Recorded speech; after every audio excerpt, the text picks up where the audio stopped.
14 ہے صفحہ نمبر 372 سورۃ النحل آیت نمبر 1 اعوذ باللہ من الشیطان الرجیم بسم اللہ الرحمن الرحیم اتی امر اللہ فلا تستعجلوا سبحانہ وتعالی عما یشرکون۔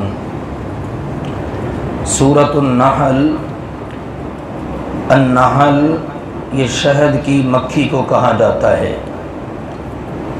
اس سورت میں اللہ تعالی نے اپنی توحید کے دلائل دیتے ہوئے شہد کی مکھی کا ذکر بھی کیا ہے کہ کس طرح سے وہ شہد بناتی ہے۔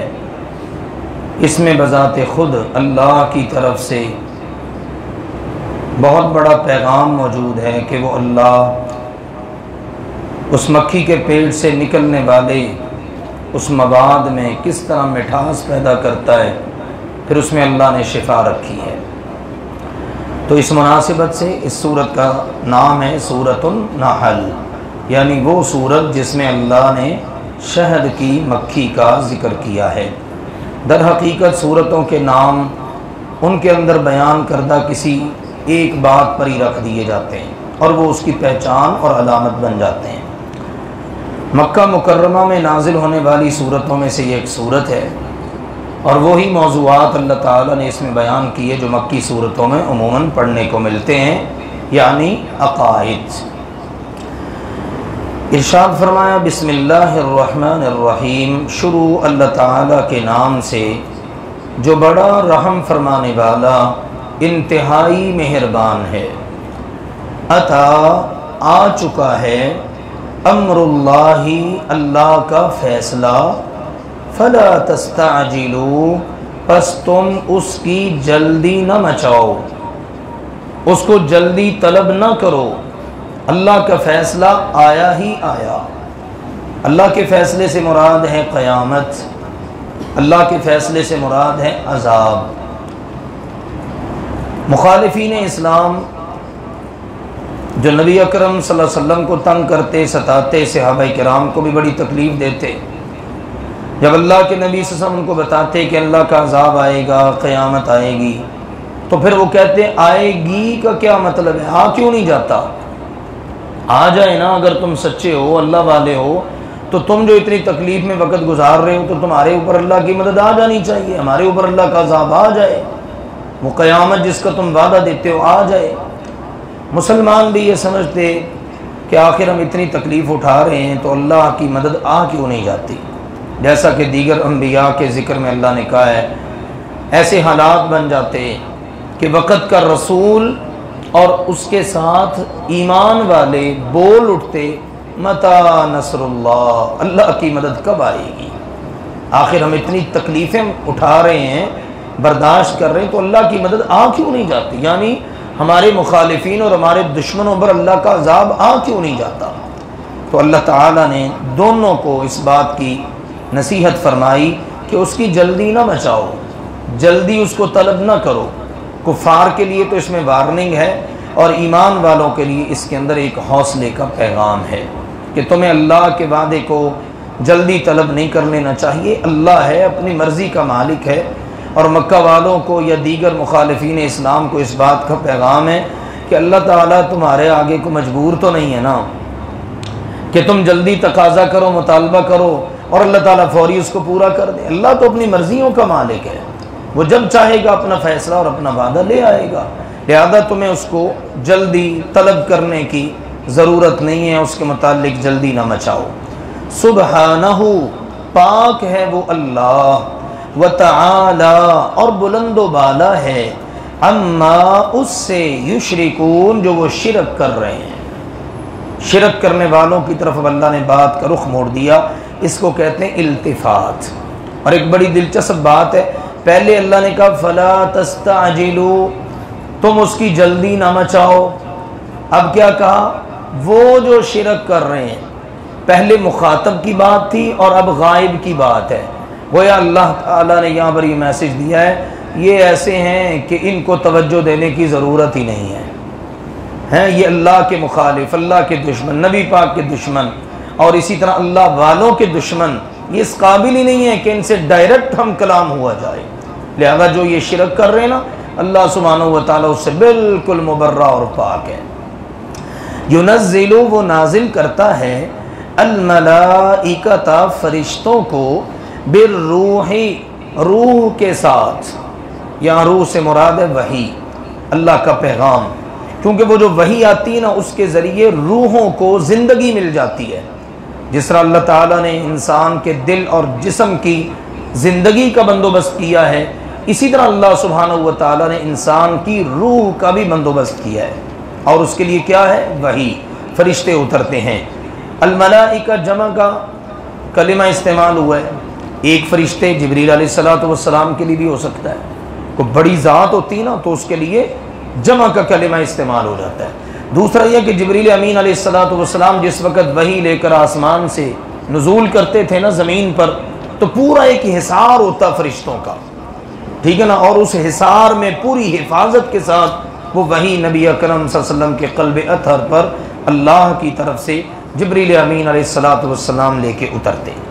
تو اللہ نے کہا فرشتے اترتے ہیں وحی کے ساتھ، من امرہ، اس اللہ کے حکم سے، وہ اللہ اتارتا ہے فرشتوں کو وحی کے ساتھ اپنے حکم سے، علی من یشاء، جس پر چاہتا ہے، من عبادہ، اپنے بندوں میں سے، اللہ اپنے بندوں میں سے جس پر چاہتا ہے فرشتوں کو اپنے حکم سے وحی دے کر نازل کر دیتا ہے، اتار دیتا ہے۔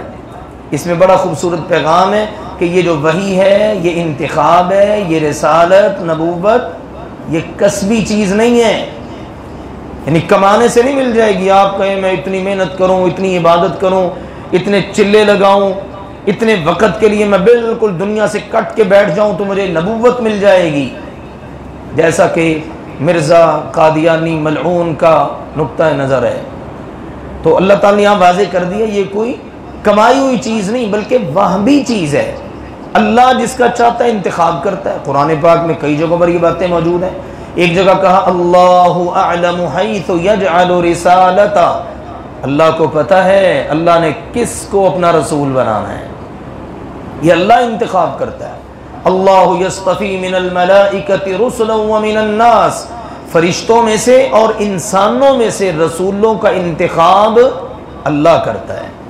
کتنا واضح پیغام موجود ہے۔ تو یہاں پتہ چلا کہ یہ جو نبوت اور رسالت ہوتی ہے نا، یہ کوئی کسبی چیز نہیں ہے، محنت کر کے کما کے بندہ حاصل کر لے، ایسا نہیں ہو سکتا، بلکہ یہ اللہ کی طرف سے ایک گفٹ ہے اور اللہ کی طرف سے ایک انتخاب ہے، اور اللہ اپنے بندوں میں سے جس کا چاہتا ہے اس کے لیے انتخاب فرما لیتا ہے، اور انتخاب کر کے پیغام یہ دیتا ہے ان کے انذرو، ڈرا دو، خبردار کر دو، انہو، کہ بے شک، لا الہ، نہیں ہے کوئی معبود، الا انا، مگر میں، فاتقون، پس تم سب مجھی سے ڈرو۔ اللہ کے فرشتے اترتے اللہ کے رسولوں پر، اللہ کے رسول اللہ کا پیغام آگے پہنچاتے، جیسے پیغام آیا ویسے ہی پہنچا دیا کہ اللہ نے کہا ہے میرے علاوہ کوئی معبود نہیں ہے، تم سب بس مجھی سے ڈرو۔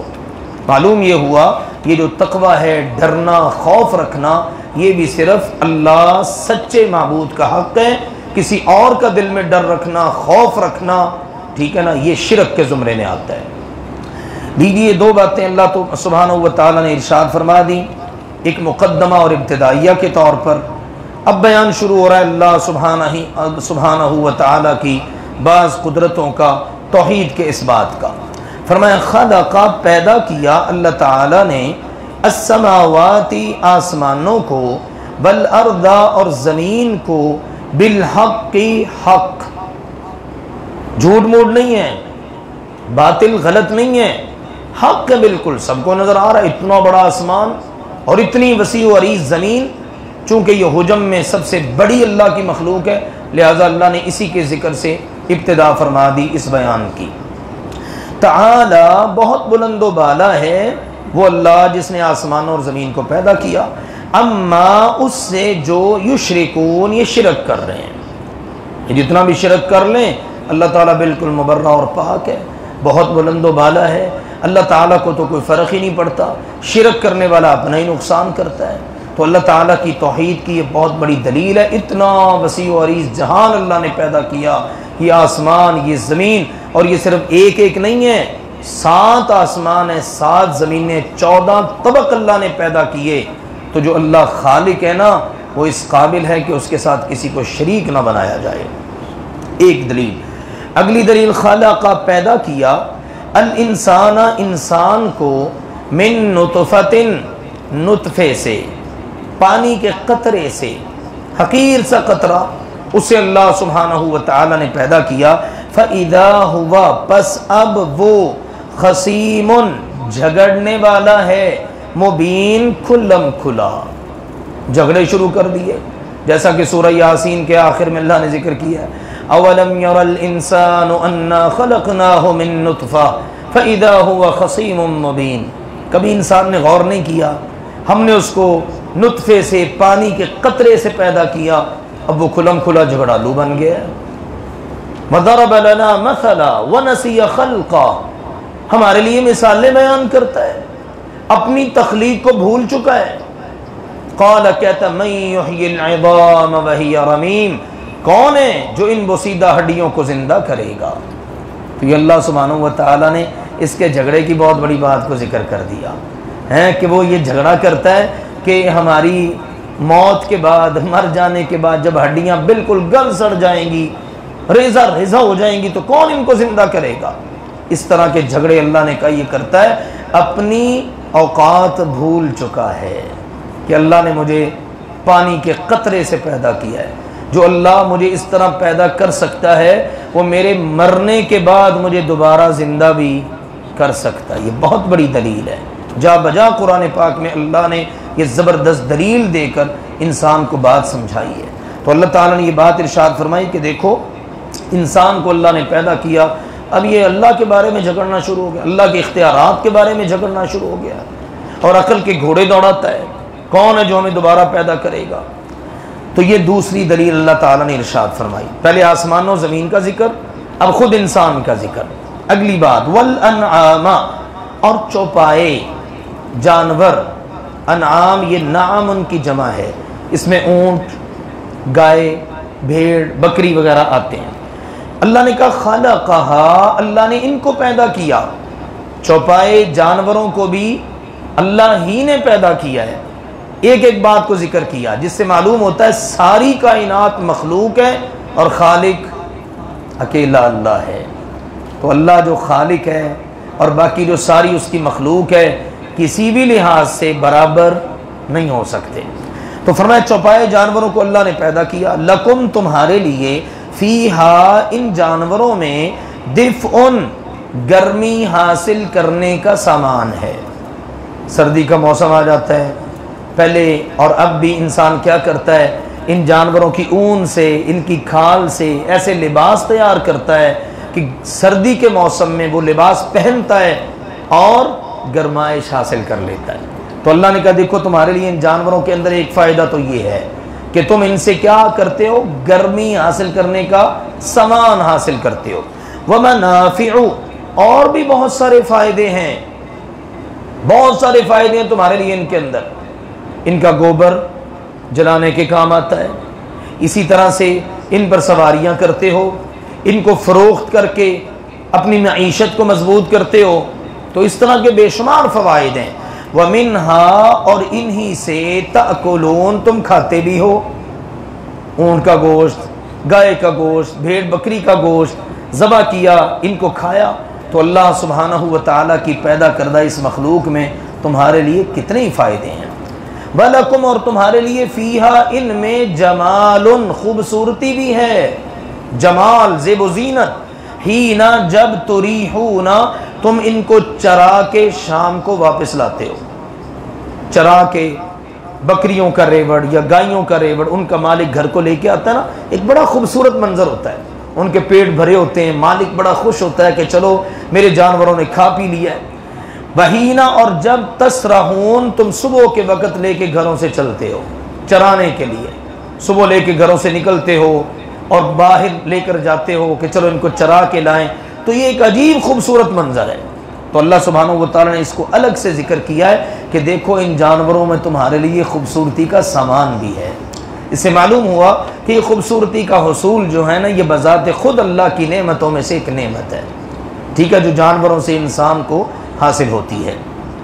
وَتَحْمِلُوا اور اٹھاتے ہیں اثقالکم تمہارے بوجھ، وزنی چیزیں، اونٹ بیل وغیرہ اس کو جوتا جاتا اور ان کے پیچھے وہ ایک باندھ لیا جاتا، کوئی جیسے یہ پہیوں والی مختلف چیزیں ہوتی ہیں، پہلے لکڑی والی پھر لوہے والی چیزیں آ گئیں، وہ پیچھے باندھی، اس پر سامان رکھا اور اب یہ چلنا شروع کر دیا۔ تو اللہ نے کہا یہ تمہارے بوجھ اٹھاتے ہیں الی بلدن، اس شہر کی طرف، اس ایریے کی طرف کہ لم تکونوا نہیں ہو تم بالغیہ اس تک پہنچنے والے، الا بشق الانفس مگر اپنی جانوں کو مشقت میں ڈال کر۔ پتہ نہیں کتنے لوگوں کو سامان اٹھانا پڑتا، وزنی سامان کتنے لوگ مل کر اٹھا کے لے کے چلتے۔ مثال ہے لاہور سے گجرانوالہ جانا پڑتا انسانوں کو اس طرح سامان اٹھا کر، تو کتنی مشکل ہوتی۔ اللہ نے جانور دے دیے، اب جانوروں سے پھر منتقل ہوتے ہوئے آگے کتنی جدت آ چکی ہے، اس کا بھی ذکر آگے آ رہا ہے۔ اِنَّا بے شک ربکم تمہارا رب لرؤوف بہت شفقت کرنے والا ہے، رحیم بے حد مہربان ہے، جس نے تمہیں جانوروں کی شکل کے اندر یہ سواریاں اور یہ بہت کچھ فوائد حاصل کرنے کی یہ ذرائع اور اسباب اللہ نے عطا کیے۔ والخیلا اور گھوڑے، والبغالا اور خچر، والحمیرا اور گدے، لترکبوہا تاکہ تم ان پر سواری کرو، وزینتاً اور خوبصورتی، ٹھیک ہے، رنگا رنگ کی یہ سواریاں ہیں، ٹھیک ہے نا، گھوڑے ہیں، خچر ہیں، گدے ہیں، اور انسان کے کتنے کام یہ کر جاتے ہیں، انسان پر سواری کرتا ہے، دور دراز کے سفر کر لیا کرتا تھا، ٹھیک ہے نا۔ اب بھی آج کے دور میں بھی گھوڑا، گدا اور یہ خچر، ان کی افادیت کم نہیں ہوئی۔ بہت سارے ایریوں کے اندر جہاں آج جدید سواریاں کام نہیں نہ دیتی، وہاں پر یہ چیزیں کام دیتی ہیں۔ تو اللہ نے ایک تو یہ کہ تم ان پر سواری کرتے ہو، اور دوسرا کیا ہے، خوبصورتی کا سامان ہے ان کے اندر، زینت ہے تمہارے لیے، اللہ تعالیٰ نے یہ خوبصورتی الگ سے ان کے اندر رکھ دی ہے۔ وَيَخْلُقُ اور وہ پیدا کرے گا مَا لَا تَعْلَمُونَ جو تم نہیں جانتے۔ اس جملے نے قیامت تک جتنی بھی ایجادات ہوں گی نا اس زمن میں، ان سب کو کور کر لیا ہے۔ اللہ نے کسی ایک چیز کا ذکر نہیں کیا کہ فلاں چیز اللہ پیدا کرے گا، بس اللہ کہہ دیتا میں ہیلی کاپٹر پیدا کروں گا یا ہوائی جہاز یہ پیدا کروں گا، تو محدود ہو جاتا نا۔ اللہ تعالیٰ نے بالکل اوپن کر دیا کہ تمہیں پتہ ہی نہیں ہے قیامت تک اللہ نے کیا کچھ پیدا کرنا ہے۔ اس کے اندر وہ ساری چیزیں اور ایجادات آ جاتی ہیں جو آج تک ہو چکی ہیں۔ یہ کتنی تیز رفتار سواریاں ہیں، کتنی تیز رفتار جناب ایجاد ہوتی چلی جا رہی ہیں، وہ ریل گاڑیوں کی صورت میں ہوں، پہیوں پر چلنے والی گاڑیوں وغیرہ کی، موٹر گاڑیوں کی صورت میں ہوں، وہ خشکیوں میں چلنے والی سواریاں، وہ پانیوں میں چلنے والی سواریاں، وہ فضاؤں میں اڑنے والی سواریاں، سارا کچھ۔ اور ابھی پتہ نہیں ہمارے بعد کیا کچھ ایجاد ہونا ہے، یہ تو اللہ کو ہی پتہ ہے۔ اور اللہ نے کہا اللہ وہ سب پیدا کرے گا جو تم جانتے بھی نہیں۔ یہ باتیں بیان کرنے کے بعد اب بڑی اہم ایک آیت آ گئی، فرمایا وَعَلَى اللَّهِ اور اسی اللہ پر ہے، کس اللہ پر؟ جس نے یہ سب بیان کیا، تمہیں پیدا کیا، آسمانوں کو پیدا کیا، زمینوں کو، جانوروں کو، خچر، گھوڑے، گدھے، دیگر ساری چیزیں، اور جو کچھ وہ پیدا کرے گا وہ اسی کو پتہ ہے، اسی اللہ پر ہے قصد السبیل سیدھا راستہ دکھانا، اسی اللہ کے ذمے سیدھا راستہ دکھانا۔ جس اللہ سے ہم نماز میں ہاتھ باندھ کے دعا کرتے ہیں اہدنا الصراط المستقیم، اے اللہ ہمیں سیدھا راستہ دکھا دے۔ معلوم یہ ہوا جس اللہ نے یہ سب پیدا کیا ہے نا، سیدھے راستے کا سوال بھی اسی اللہ سے ہی کرنا چاہیے، ٹھیک ہے نا، اسی اللہ سے دعا کرنی چاہیے اللہ میں سیدھا راستہ دکھا۔ اسی اللہ نے اپنے ذمے لے لیا میں بتاؤں گا سیدھا راستہ، اور اس نے بتایا، اس نے کہا ہدایت میری طرف سے آئے گی، تم نے بس اسی پر چلنا ہے۔ خالق وہ ہے جو راستہ وہ بتائے گا وہ بالکل سیدھا ہوگا۔ وَمِنْهَا اور ان میں سے یعنی ان راستوں میں سے بعض راستے جائر ٹیڑے ہیں، کئی راستے بالکل ٹیڑے ہیں، مخلوق نے بنا رکھے ہیں، لوگوں نے خود سے بنا رکھے ہیں، خود ساختہ ہیں۔ اللہ کا بتایا ہوا راستہ بالکل سیدھا ہے۔ اس نے قرآن پاک میں بتا دیا وَأَنَّ هَذَا صِرَاطِي مُسْتَقِيمًا فَاتَّبِعُوهُ، یہ ہے سیدھا راستہ اللہ والا، اللہ کے رسول والا، اس پر چلو۔ وَلَا تَتَّبِعُوا السُّبُلَ، اس کو چھوڑ کر اور راستوں پر نہ چلو۔ فَتَفَرَّقَ بِكُمْ عَنْ سَبِيلِهِ، اگر تم نے اللہ کا راستہ چھوڑ کر اور راستوں کا انتخاب کیا نا تو پھر سیدھے راستے سے ہٹ کر فرقوں میں بٹ جاؤ گے۔ اور آج امت کا یہی حال ہے، جس راستے پر جو ہے وہ بس سمجھتا ہے کل حزب بما لدیہم فرحون، ہر پارٹی جس راستے پر ہے وہ اسی پر خوش ہے، اور ہر کوئی یہ سمجھتا ہے میں بس صحیح ہوں، میں ہدایت پر ہوں، باقی تو سارے گمراہ ہیں۔ جبکہ اللہ تعالیٰ نے بتایا ہدایت پر کون ہے؟ جو اللہ کی راہ پہ چلتا ہے۔ اور اللہ کی راہ کہاں سے پتہ چلے گی؟ اللہ کے کلام سے، قرآن پاک سے۔ اللہ نے فرمایا وَلَوْ شَاءَ، اور اگر وہ اللہ چاہتا، لَهَدَاكُمْ، تو تمہیں ہدایت دے دیتا، اجمعین، سب کو، لیکن پھر اس میں امتحان نہ رہتا۔ سب کو جو ہدایت دے دینی ہے، سارے سیدھی راہ پر چل رہے ہیں، اب امتحان تو کوئی نہیں نا، یعنی اگر سب کوئی پاس کر دیا جائے بغیر امتحان کے، یہ تو کوئی عدل نہیں ہے، ٹھیک ہے نا۔ جب کمرہ امتحان میں جا کے بیٹھیں گے، پیپر حل کریں گے، پھر ممتحن نے فیصلہ کرنا ہے صحیح پیپر کس نے کیا ہے، غلط کس نے کیا ہے، پاس کون ہے، فیل کون ہے۔ اللہ نے اس لیے دونوں راستے بتا دیے، بھئی یہ سیدھا راستہ ہے اور یہ غلط راستہ ہے، یہ بالکل سیدھا اللہ کی رضا والا اور یہ ٹیڑھے راستے ہیں۔ انتخاب اب انسان نے کرنا ہے، اللہ نے کسی کو مجبور نہیں کیا، انسان کے اوپر چھوڑ دیا ہے، وہ جو چاہے راستے کا انتخاب کر لے، فیصلہ قیامت کے دن ہوگا۔ تو یہ اللہ سبحانہ و تعالیٰ کا اس رکوع میں پیغام ہے۔ اللہ تعالیٰ ہم سب کو قرآن پاک کو سمجھنے اور اس کے مطابق عقیدہ و عمل بنانے کی توفیق عطا فرمائے۔ بسم اللہ الرحمن الرحیم، شروع اللہ تعالیٰ کے نام سے جو بڑا رحم فرمانے والا انتہائی مہربان ہے۔ اتا امر اللہ فلا تستعجلوا، اللہ کا فیصلہ آ چکا ہے بس تم اس کی جلدی نہ مچاؤ۔ سبحانہ وتعالی عما یشرکون، پاک ہے وہ اور بہت بلند و بالا ہے اس سے جو یہ شرک کر رہے ہیں۔ ينزل الملائکۃ بالروح من امرہ علی من یشاء من عبادہ، وہ فرشتوں کو اپنے حکم سے جس پر چاہتا ہے اپنے بندوں میں سے وحی دے کر اتار دیتا ہے۔ ان انذروا انہ لا الہ الا انا فاتقون، یہ پیغام دے کر کہ خبردار کر دو میرے بندوں کو کہ میرے علاوہ کوئی الہ نہیں ہے، بس تم سب مجھی سے ڈرو۔ خلق السماوات والارض بالحق، اسی نے آسمانوں اور زمین کو حق پیدا کیا۔ تعالی عما یشرکون، وہ بہت بلند و بالا ہے اس سے جو وہ شرک کرتے ہیں۔ خلق الانسان من نطفۃ فاذا هو خصیم مبین، اسی نے انسان کو نطفے سے، پانی کے قطرے سے پیدا کیا، پس اب وہ کھلم کھلا جھگڑالو بن گیا۔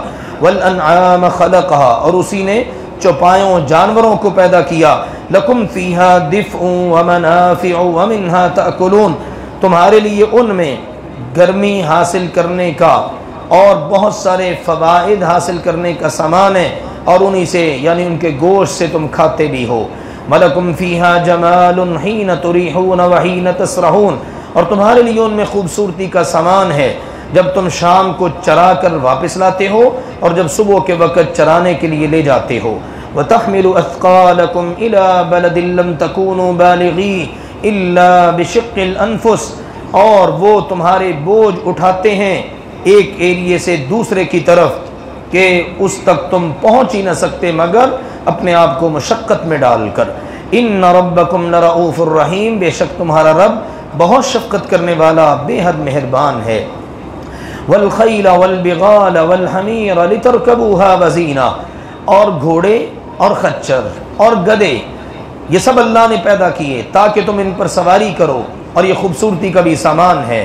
وَيَخْلُقُ مَا لَا تَعْلَمُونَ، اور اللہ تعالیٰ وہ کچھ پیدا کرے گا جو تم جانتے بھی نہیں۔ وَعَلَى اللَّهِ قَصْدُ السَّبِيلِ، اور اللہ ہی کے ذمے ہے سیدھا راستہ بتانا۔ وَمِنْهَا جَائِرٌ، اور ان میں سے بہت سارے راستے ٹیڑھے بھی ہیں۔ وَلَوْ شَاءَ لَهَدَاكُمْ أَجْمَعِينَ، اور اگر وہ چاہتا تو تم سب کو ہدایت دے دیتا۔ سبحانک اللہم وبحمدک، اشہد ان لا الہ الا انت، استغفرک واتوب الیک۔